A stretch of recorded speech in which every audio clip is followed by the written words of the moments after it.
Well, there's been a lot of criticism, and I think a lot of it is correct about the way the government has been handling the conflict. And I think first and foremost is the problem of we have entered into Gaza. Nobody has a problem of entering and fighting Hamas and destroying Hamas, the infrastructure, the governmental applications of it.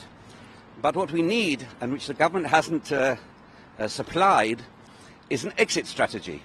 A horizon for the Palestinian people that when we leave Gaza, when the war is over, there will be a future for Israel side by side with the Palestinians, and this we haven't addressed yet, or the government hasn't addressed yet as we move forward. And this is a big problem and causing a lot of criticism in Israel, and I think that that's what's very necessary right now.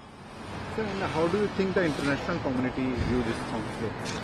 Well, I think there's different parts of the international community. I think you have the serious intellectual and analytical parts of the community, which are looking of the international community, which are looking at the conflict from a point of view of Israel was massively attacked, invaded by 4,000 or 5,000 terrorists coming from the outside, and like any country, they have the right. We have the right to self-defense. We have the right to stop this happening again.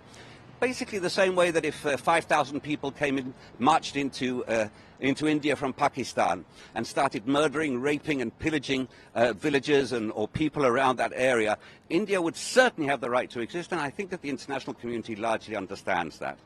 That's not been the case in certain circles, some campuses around the world, which have taken entirely the position that Israel is to blame. We're used to that. Yes, Israel, and for some people, can never be right. Everything we do is wrong. Some of these demonstrations are orchestrated. Many of them are well-financed around in different parts of the world, especially in Europe.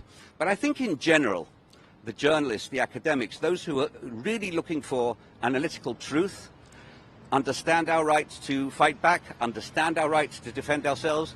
They may have differences vis-à-vis the actual conduct of the war, but not the right to actually hold it. And I'm talking really only about Gaza. Lebanon is a different story, but of course we can address that.